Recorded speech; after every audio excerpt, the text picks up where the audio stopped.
Hey, welcome to the Learning Cafe webinar. We are reviving the Learning Cafe webinars after a long time. And I have the topic we're discussing today is basically the greening of learning, which is can L&D contribute to reducing the impact of kind of human intervention through training activities on the environment. So that's the topic. And listen, we're a small group, so feel free to just unmute or even put your camera on and feel free to jump in. It's just going to be a very informal discussion. Or if you've got any comments through the chat window. Okay, so I'll just run through a couple of slides, including the agenda for today. So basically, we've got I guess 3 portions of the webinar. Number one is we're kind of going to assess whether learning and development professionals or the learning development function is actually able to contribute in a meaningful way to the ESG for the organization or the company that you work with. So I've done a little bit of research. I'll share that research with you and try and arrive at some kind of an assessment as to whether it's kind of worth the effort. The second part really is we'll hand it over to Oscar. Oscar's going to walk through the environmental impact training that he does called Climate Frisk, and he's been running this workshop. He's a certified facilitator. He's run quite a lot of sessions. I've actually attended one at the Canva office. So he's going to talk about what the program is about. And how it is shaping and changing minds about climate change. And finally, what we will have is kind of just see if there is any interest in next steps, right? So, hey, so Oscar, I'll get you to say hello to everyone. Hi, everybody. Thanks so much, JJ. Great to be here and great to be talking about a topic that I'm very passionate about and the reason why. And I believe so are the participants on today's discussion as well. I mean, I'm just, I want to continue what you mentioned at the start in terms of, I mean, you questioned whether what can learning do or what can the learning function do about, climate change and sustainability and the environmental impact. And I believe there is a lot that it can do. And I hope we can talk about some of these things as we further progress in this conversation. Yep, thanks. Thanks, Oscar. I also, I am a climate change educator, as you mentioned. I run Climate Frisk workshops as well as a couple of other. And I believe there is a great potential in seeing how those can be utilized by learning functions across organizations as well. Thanks. Hey, thank you, Oscar. And I know that you're in Singapore at the moment, so thank you for, dialing in a little bit early. All right, so I just want to very quickly, I think some of you already know about Learning Cafe, but very quickly, just want to spend some time on the new focus for Learning Cafe. So Learning Cafe has been running for the past 15 years, and it kind of went dormant for the past 2 years to 3 years. And the new focus is shown on the screen, right? So and that's a trigger as to why we thought it was more relevant to bring back Learning Cafe, because it's actually something that needs to be discussed. And that is that Learning Cafe believes that L&D professionals, the function, enterprise learning will fundamentally change with AI adoption and other macro factors and macro trends that are happening, and that we need a brave and fresh start rather than incrementally improving legacy R&D frameworks, processes, capabilities, etc. So I think there is. And this is an assumption we are making, or this is a hypothesis, and we could be wrong. It might take a little bit of time. The other thing that is a little bit different is that, as you'll see on the right-hand side of the screen, then we're also talking about adapting the enterprise learning to the new realities. So what we mean by that is that the footprint of learning, which is who is L&D, how do they provide the services, what are their methods, will change. Especially with the adoption of AI, right? So some of the methods that we use may not be as relevant as the past. So, and the way we think about learning, we got 2 fundamental assumptions about that. Number one is that the learner is going to take more control of their own learning. So they'll hyper-personalize their learning through the use of AI, which means that what we do as traditional L&D organizations, that footprint might shrink unless we actually change the way and what we deliver. And lastly, I think an increased focus on collaboration amongst all of us to actually come up with solutions and resources for Learning Cafe. We're also going to run pretty fast this time. So you can see there's a whole list of events coming up. And that's only because there are so many things to talk about. Prime amongst them will be webinars. So we are running the next webinar, which is on 8th October, next week, Wednesday. We've already got 60 signups for that, and I think we'll probably cross 80, for that. So it is going to be a very interesting discussion. It will be a fairly no nonsense and a realistic discussion about the use of AI. I've got a couple of panelists who've got a lot of experience in that. And then we're going to run one on Agile, a workshop on learning analytics in Sydney. Then we've got our annual LearningCafe Omnibus, which is a 2 hour, 8 to 10 panelists in 4 sessions of 30 minutes each. So that's going to be running on 4th December. And then we've got an agentic AI hands-on workshop running in Melbourne. So I'll be collaborating with Rob Wilkins. Some of you know him, 20 years experience. He has been the head of information services for Catholic education and also Department of Education, but extensive experience in St. George Bank, AMP, etc. Real data, real tools for you to work on. The idea is not to make you an expert, but to give you a glimpse of what's involved. End-to-end case study, and then we'll talk about the buy-in, funding, needs analysis, getting stakeholder buy-in, change management, etc. So if you're interested, let me know through chat, and we'll put you on the list of people who are interested. Very quickly, is framing this discussion that we have. This is a very wide topic, so we try to give it some shape. This discussion for Learning Cafe is in the discovery phase. So we don't have answers. We're actually probably trying to just make sure we're asking the right questions, right? The remaining Learning Cafe discussions might be a little further to the right, where we know more or we've got more expertise. But this one is firmly, in the phase of discovery. So pretty much trying to find out what we don't know and what we should know. Just clarifying some terms and assumptions on the screen. As you can see that the scope of discussion really is kind of formal enterprise learning, so not really included the informal or individual learning that people do. It's the reason we didn't do it is because it's quite difficult to quantify, and L&D don't usually get involved in that. So we're kind of focused on what we are involved in. The environmental impact is broadly used to include things like climate change, pollution, deforestation, etc. So it's a very broad term which contains a lot of things. In this webinar, we are going to focus on the E in the ESG, so very much the environmental rather than the social and governance, which are big topics on their own right, where we won't go into that.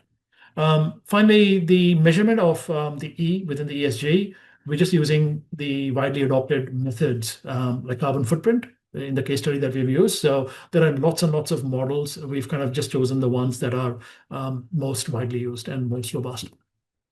So what's the point of view? So what's the flag in we're planting a flag and kind of saying that from some of the stats that I've come across and discussions I've had is that helping reduce environmental impact is a fairly high personal priority for learning professionals. And personally, they want to do that, but they don't see the scope and opportunity at work. So I think, a discussion that will, as part of this webinar, I would love to hear about the opportunities that you have, or I guess the different angles you see for L&D professionals to contribute, to climate change impact awareness training within the organizations. But if we do, I guess stats will show that the impact that we have may be limited, in which case, can we do something outside of work, right? And the next steps that we will discuss is also going to go in that direction to check if any of you might be interested in going further. So the next steps, which we'll kind of discuss at the end, we could really got 3 options. Number one is, had an interesting discussion. There's not much to do at this point in time, so this is where we finish. The session is being recorded, so it can be seen by people who are interested in this topic. But if there's anybody who feels strongly, personally I do, I know Oscar does, we can actually talk a little bit more about if we can do something. So that's put a small group together to have a discussion about that. But if you strongly feel that there is a need to do something, then we can actually form a working group, and which will actually produce some collateral like open source, white paper, open source toolkit to help L&D professionals with the environmental aspect of ESG. So I think that's just kind of framing the discussion. Hopefully it gives us a little bit more clarity and a definition of what we're going to discuss. So very small sample. So I think about 20 people registered for this webinar. So it's really just 20 people responding. But I thought it'll be instructive to just check the results. The first question was, we asked about the motivation. And as you can see that everybody is motivated to different levels. So The highest has been, I am interested and try to make sustainable choices when it is convenient. And obviously that's, we can discuss that as to the word convenience. It's a pretty loaded word, but yes, there is interested as long as it is not too difficult.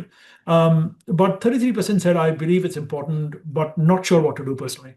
And 20% said, I'm highly motivated. It's a core personal value.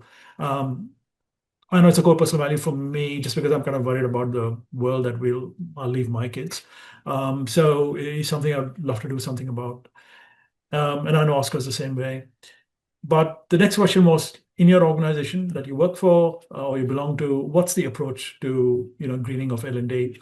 A large proportion, 40%, say that we've started to make small changes but don't have a formal strategy. So it's anecdotal, it's incidental, but there isn't there's a coordinated or a central strategy for that. And that's probably because either we don't think it's important enough or we don't know how to do it. And maybe this group can do some work to help with that. It has not been a topic of discussion or priority within the L&D team. Maybe it hasn't been brought up, and certainly the discussions I've had, it's never been a strategy for the L&D, roadmap for next year, 12 months. It doesn't. It just, I guess, falls under the umbrella of the larger corporate ESG initiatives and whatever initiatives they do, but we don't have a hyper focus on the learning activities and how we can actually make an impact there, and something we can discuss in the next few slides. 13% said they have a formal strategy and actively measure environmental impact. If you do that, love to hear, because I think that's what the rest of us can learn from. Has been discussed but not taken any concrete steps, is 6.7%. Moving on to the last is the greatest barriers. The first one is a lack of clear ROI and business case, which is kind of related to the previous question, results of the previous question. Believe that L&D's impact is too small to matter, something that we'll examine. May be the case, but we might be able to have an outsized impact given our mandate within the organization. Lack of buy-in and interest is 13%, and difficulty in finding vendors or technology that support is 13%. That's an interesting one. I'm not too sure what to make out of that. But hey, Oscar, I know that we had a quick word about the stats, even though it's a small sample. What's your thought on this one? Yeah, it's interesting, but I think it is kind of obvious, JJ. I think on the left, most, on around the motivations, I think we see a lot of people interested. I think people are aware. That's the first part, and people want to do something. But I think what the next two questions point out to is predominantly there is, I mean, they don't see that clarity in the organizations that they're working for. They don't see that the drive within the organizations to do something very that they can actually take to and deliver on, as well as I think possibly there is no push from the organization or push from the team or the peers itself to actually do something about it.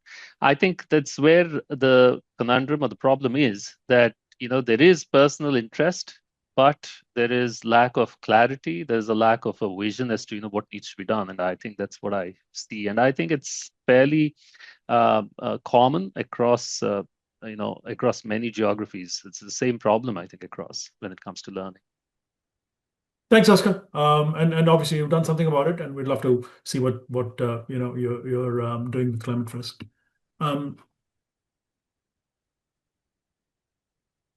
All right, so here's a case study, and it's just an illustrative case study. Obviously, use Gen AI to do the calculations, so I'm not 100% sure of the calculations, but they seem to be fairly robust. The case study, I've assumed that there is like a 2,000 employee organization, and those 2,000 employees do 16 hours of training per year, right? That's an assumption. Obviously, people do more. And those 16 hours are split in one 8-hour face-to-face course and 4 courses of 2-hour online courses, mandatory courses, sort of those type. So that's their training activity for the year. And what we've tried to do is do a calculation of the environmental impact in terms of the carbon footprint for these two. And there are some interesting observations. The one thing that I have done is I've excluded travel, the carbon footprint for traveling to the workshop. right? So I've kind of excluded that because that kind of skews the stats, a little bit. But if you were to include the numbers for the workshops would be higher, but I've kind of just removed that just to kind of focus on the training activities that people come across. So kind of assumed there's a projector going to be used, and there'll be four computers in the room, for simulations or whatever the case may be. And then there are, the assumption that has been made is that there are 2,000 employees. We run workshops in which there are 20 per workshop, right? That means that there will be 100 workshops run to cover those 2,000 people. So with that, what the energy consumption per workshop comes to 4.8 kilowatt hour, right? That's almost as much as a battery in a Toyota hybrid, right? So it's around that much. I know that because I'm kind of researching cars, so that figure resonates. Then we calculate the carbon emission per workshop. So that's 3.12 kgs of carbon emission per workshop, right? And then you multiply it by 100 workshops, so it's 312 kg per year, right? Excluding travel, which is an important caveat. So then we look at the online courses, and we're talking about 4 online courses of 2 hours each, right? So the total electricity consumption is 96 kilowatt hour, right? And therefore, when you calculate the carbon emissions from that, that is 624 kilos per year, right? And Oscar immediately pulled me up on this one. It's like, how is the consumption for workshops less than online learning? And I think because I excluded travel, the figures are skewed, right? So but the thing also is through the stats is that while the face-to-face workshops have a higher per carbon footprint, the sheer volume of online training hours can result in a higher overall figure, right? So not in this case, but generally we do so many mandatory courses, and I know that in the last organization I worked for, there were I don't know, 20 courses, right, per year. So you can see that even though per online course the consumption is less than classroom course, in aggregate it does add up to quite a bit. To give an example, each car on an average in Australia produces 3,158 kilos of carbon dioxide emission, right? On an average. Or if you take a trip, sorry, your total travel for an Australian, including an occasional domestic flight, is 2.4 tons of carbon dioxide emission. So you're talking about the numbers that relate to training potentially are not that big, which is why people might feel that they can't make much of impact because they're already maybe converted the paper workshop files into PDFs, and they've given so they've kind of done as much as could be possibly done. Um, so some stats from a research paper done by Western Sydney University, and the link is there on the slide. But basically, distance learning courses do involve 87% less energy and 85% lower carbon dioxide emissions, right?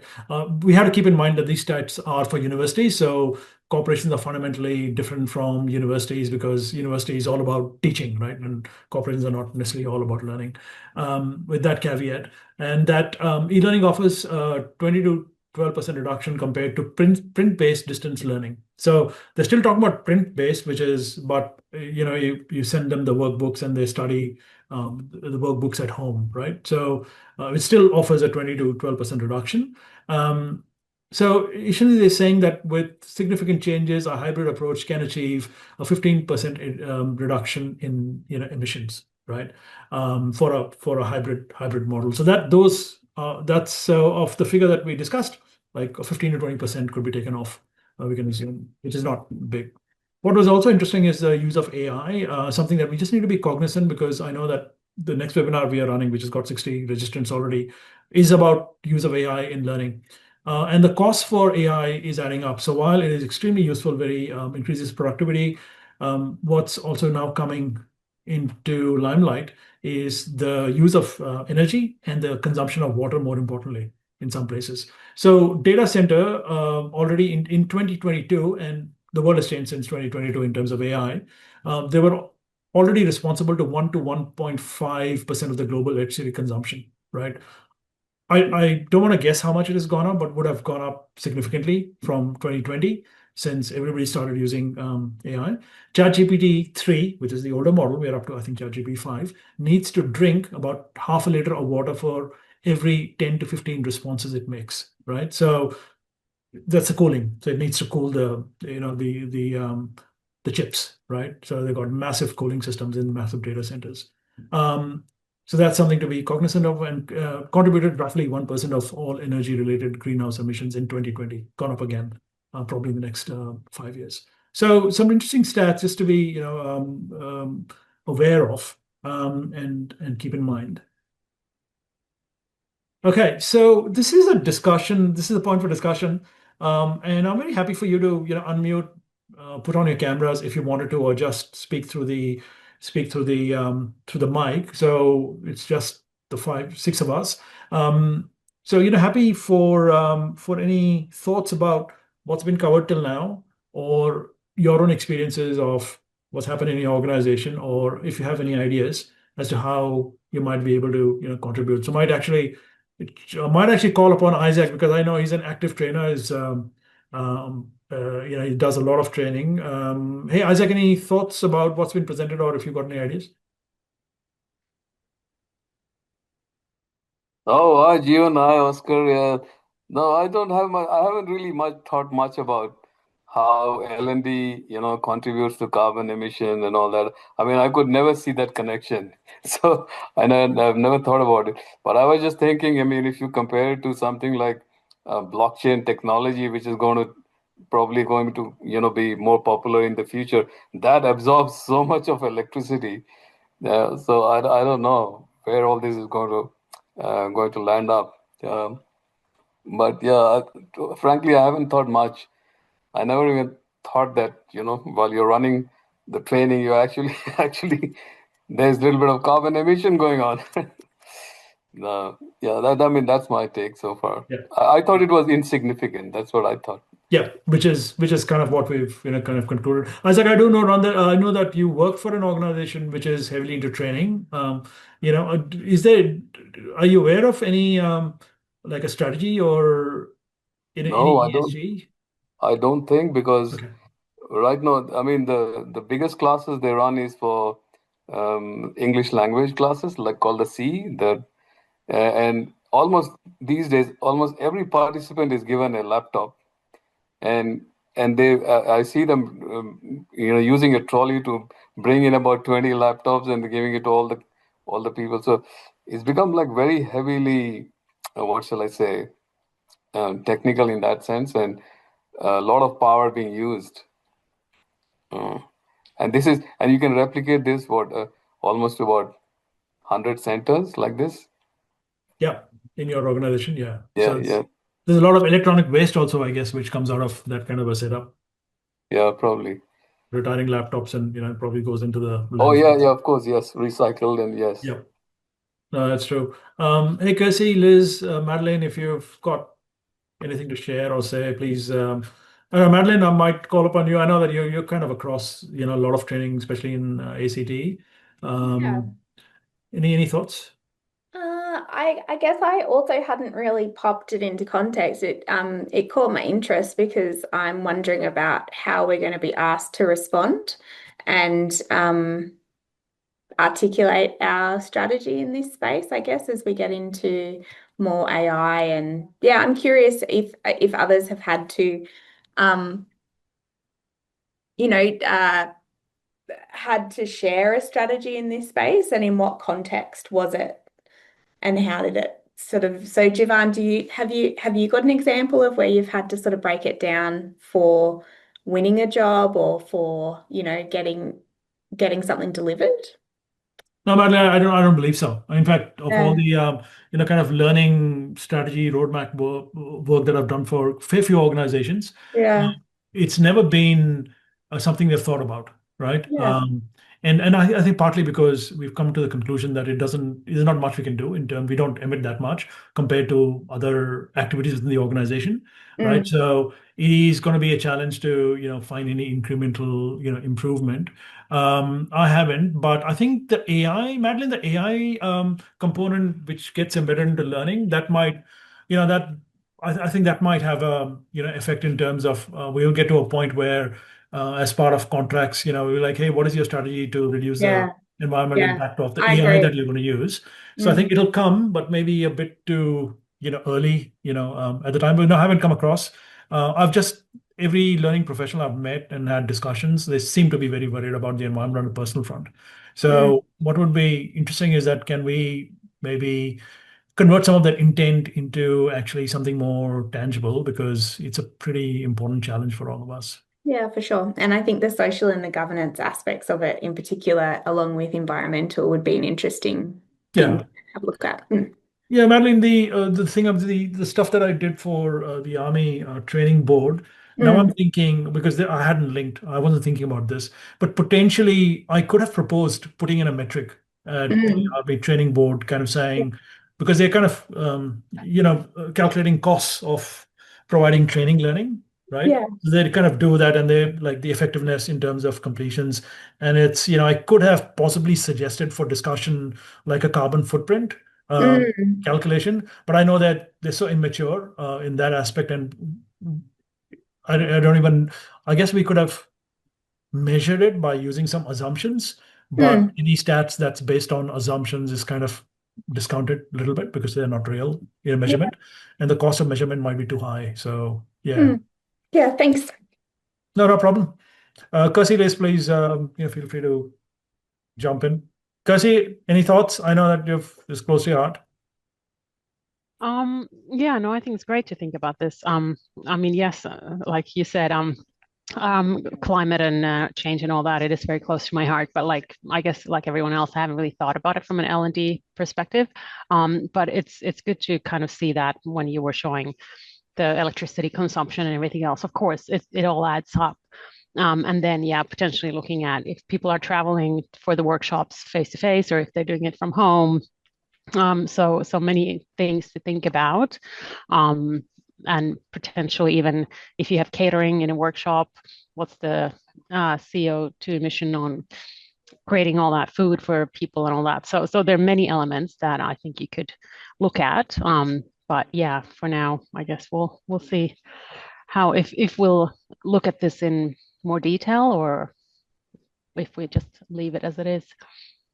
Thanks, Kirsty. Mm. Liz, Yeah, I okay, good. think I'm similar to the others in that, yeah, it's not something that I'd previously thought about, which is why, yeah, when I saw the topic of the webinar, it kind of intrigued me to see what other people were doing.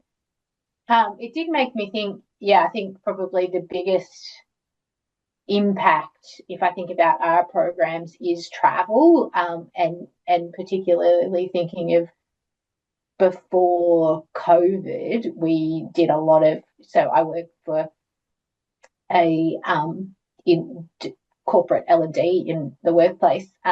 So before COVID, we did a lot of travel for our some of our induction programs, and when we couldn't travel during COVID, we converted it into more kind of online remote classes, which I think would have made a massive change as far as the environmental impact goes. No, thanks, Liz. And I think that's I just get a feeling that there's a thirst for face-to-face workshops coming back again. Because Yeah, there's always a question about, sure, we put it online, we really don't know how effective that is, especially for something like behavioral change. So I suspect it will become important, it'll come back. And that's I guess, the balance we have to think about as learning professionals is that getting people into the room for certainly some topics is, so effective, right, compared to doing the same thing online. So I think that's something that kind of needs to be considered. No, thank you yeah, I very much think for your inputs. Yeah. it would be really useful to have, because I guess, I mean, obviously there's multiple things you weigh up when you work out whether you do face-to-face training or online or whatever. Like, it would be, yeah, useful to have, I guess, a simple way to incorporate environmental impact into that equation as Yeah. like Yeah. different Yeah. opportunity costs, like the different costs of the different methods from an environmental perspective. Yeah. And one of the things I was thinking, and didn't go into the details, but as part of our ADDIE process analysis, if we could kind of, part of our analysis, needs analysis, kind of say, yeah, this is required, but it's going to probably produce this much carbon dioxide. I don't know how we arrived at that figure, but just making people aware that in the needs analysis exercise itself, kind of do a little calculation. If that could be included, that would be, kind of nice. Just to raise awareness about that aspect, because right now all of us are not really kind of linking these concepts, training to environmental impact. But we've got some good news, because there is somebody who's doing, and there is Oscar who's actually doing something concrete as a learning professional. I must mention that Oscar also has his own training company in India, so he does corporate training, but he's got a passion for climate change. So I'm going to hand it over to Oscar. Oscar, over to you.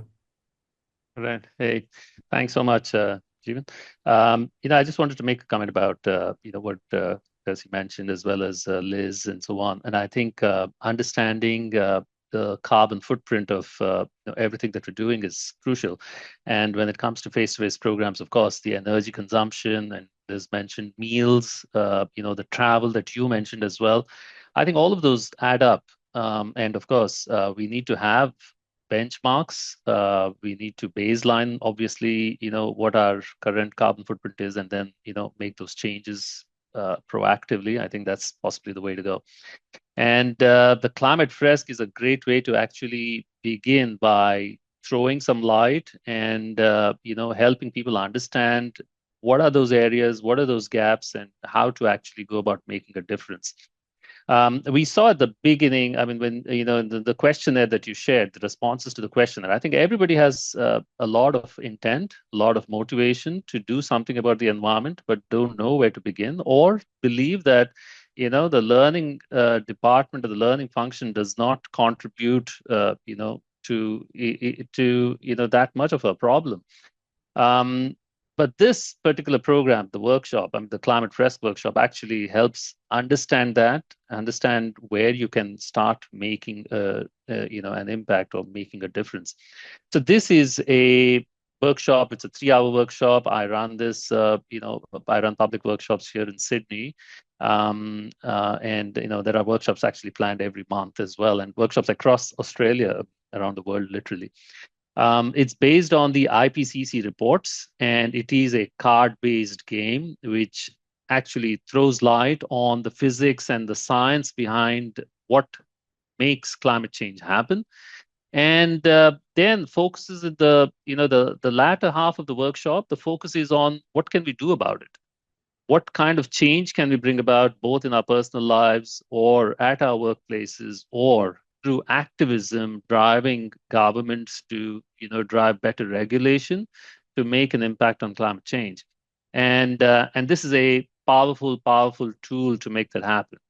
And if you are in in an organization as part of the learning function, this is a great way to actually help your organization, your employees understand where they can start making a difference. All right. And I believe, my opinion about, climate change is that a lot of the work needs to be done at the grassroots level, at a personal level, and that activism of driving yourself to make a difference is what's going to really make or create an impact towards the goals that Australia has set for itself, or any other organization has set, right? But the 2030 goals, for example, of getting closer to the 2-ton number and so on. It's through programs like these which educate, which spread knowledge through science, through fact-based approaches, using data that is contemporary. And that's the way to go. And the Climate Fresk actually achieves that. It helps you understand, what actually happens, where is the impact of everything that we do, every action that we undertake, where is the impact, and then through interactive conversations, through working with your peers, talking to peers, and so on, we facilitate understanding of what can be done about climate change, and how to actually start creating that impact. And that's really what the Climate Fresk is about. I can show you some additional information. JJ, if you can go on to the next slide. Yeah. So this particular program, the Climate Fresk, and many others, by the way, I mean, I am also trained to run the 2 tons or the biodiversity collage or the digital collage and so on. So various workshops. The intent is the same.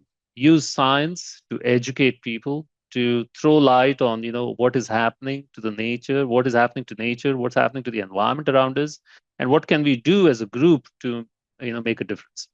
So nearly all workshops follow a similar pattern. There is obviously, the first 90 minutes or 70 minutes or 90 minutes is focused on understanding the science, connecting the dots, putting the cards in line so that you understand, what causes what and, what the impact is. And then to focus on discussions as well as conversations to look at, ways to resolve the problem, ways to, take action, whether it is at the personal level or, like I mentioned, at the organization that you work for, or through as a citizen, what can you do to make an impact? So it's all of these things, and that's really what happens even in the Climate Fresk. And this is one of the most powerful tools that I have seen. It actually opened my eyes, made me decide to do something about it through, being passionate about climate change was not enough. Being passionate about the environment was not enough. I decided to do something about it because I participated in this Climate Fresk workshop myself. Yeah. Next slide.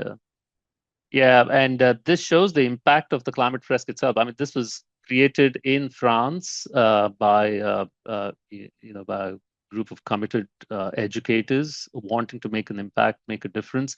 And in the last 8 years, I think it has spread around the world, 50 countries, more than 2.1 million participants who have been a part for Climate Fresk, and 65,000 of them, including myself, who have chosen to be facilitators of the Climate Fresk to spread the word through workshops, through whether commercial or public workshops, either ways. So we're running these workshops to help spread the word. That's us. Yeah. I guess as any experiential program goes, while this is card-based and it is focused on science and so on, it is fun. It is engaging. It is in a way, it's kinesthetic as well. I mean, you got your hands on with cards, there's information, and as long as you share, you talk about it, and work with your group to actually solve the problem. It's when it all starts to make sense. So there is, it helps people understand the problem of climate in multiple ways.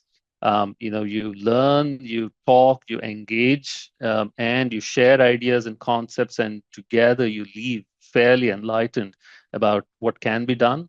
While at some parts of the program are also fairly depressing because you get to realize the impact or the damage that we have caused on the environment, but it also leaves you positive in terms of that there are actions that you can take and there are ways to make a difference, and that's why I believe it's such a powerful tool.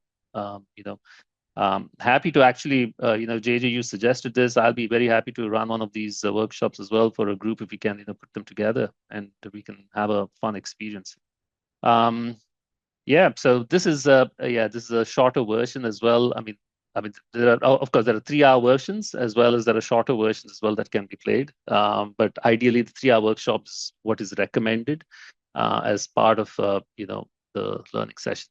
There are workshops that are actually coming up. If you're in Sydney or if you're in any part of Australia, I can share a link which you can possibly see if there is a workshop that's there in your area and join in. If you've got 3 hours to spend, this will be the best way to actually use it. Thanks, Oscar. I've got a few questions because I did attend the workshop, and there were some really interesting learning design considerations for the workshop, which I just want to kind of check with you. But do want to give the opportunity to the audience. If you got any questions for Oscar, just unmute yourself and ask the question to Oscar.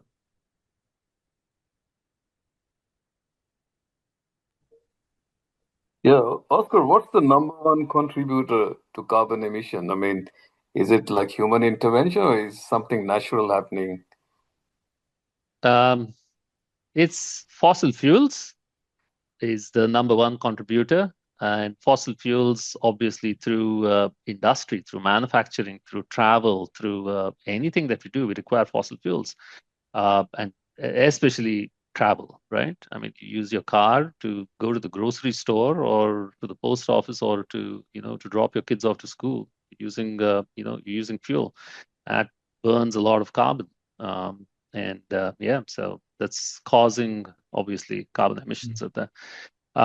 Other than that, of course, industry, construction is a huge consumer of, is a huge emitter of carbon.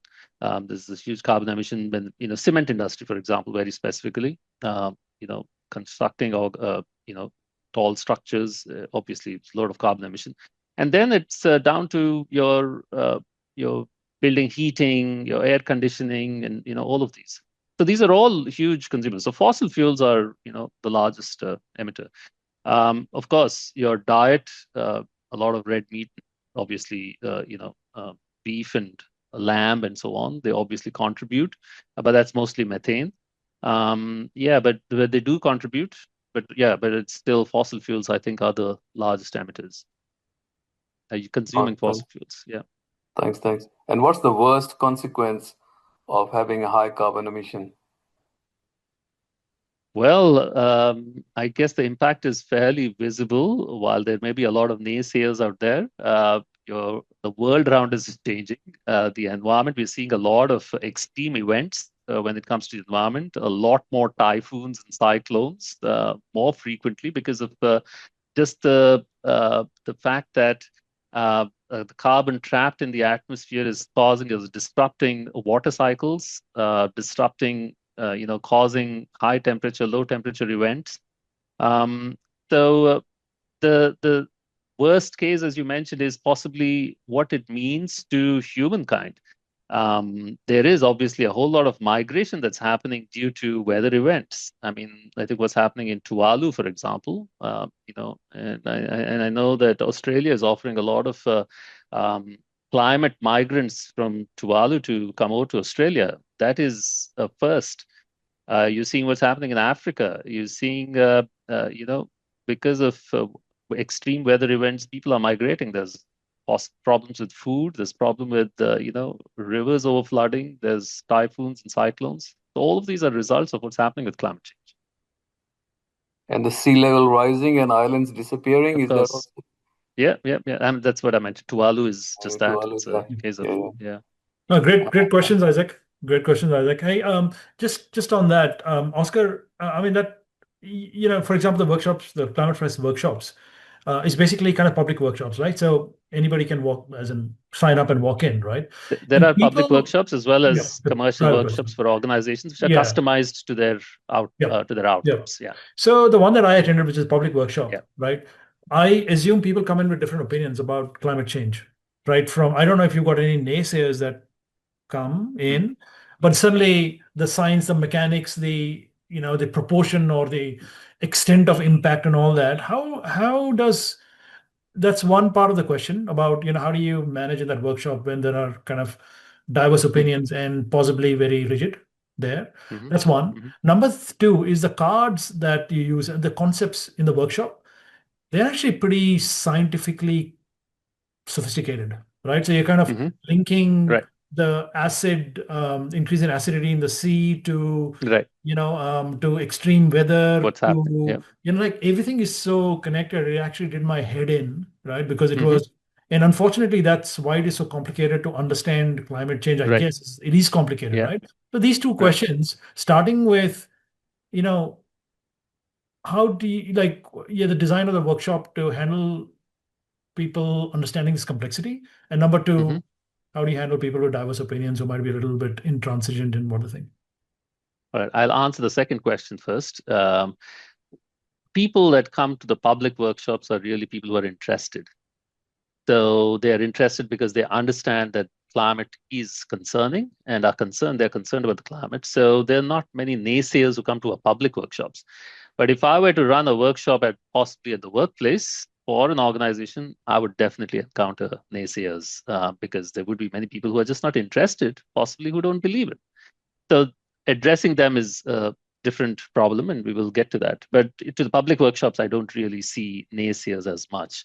People have extreme opinions, but it's all on the positive side of climate change. They're all aware, but some believe it to be really worse off than what we are talking about, or possibly some do not realize that it's that bad. So it's that that's a sliding scale, really.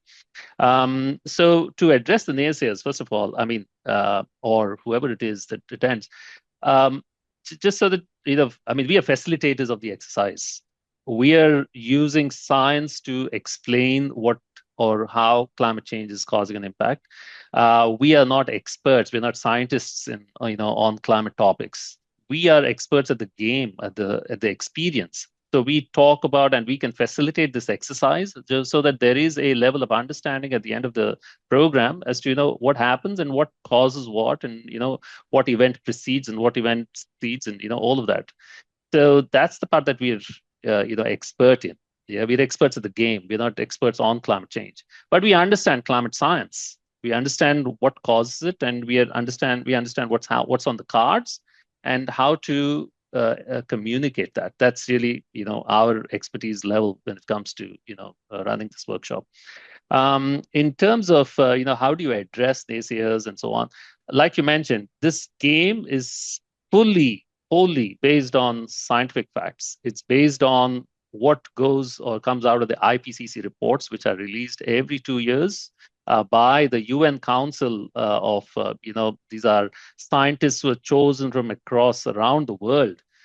Close to, I think, 650, 700 different scientists who contribute, who look through the reports that are generated, give their opinions, and this data goes into making of, or the content that goes into, these games and so on.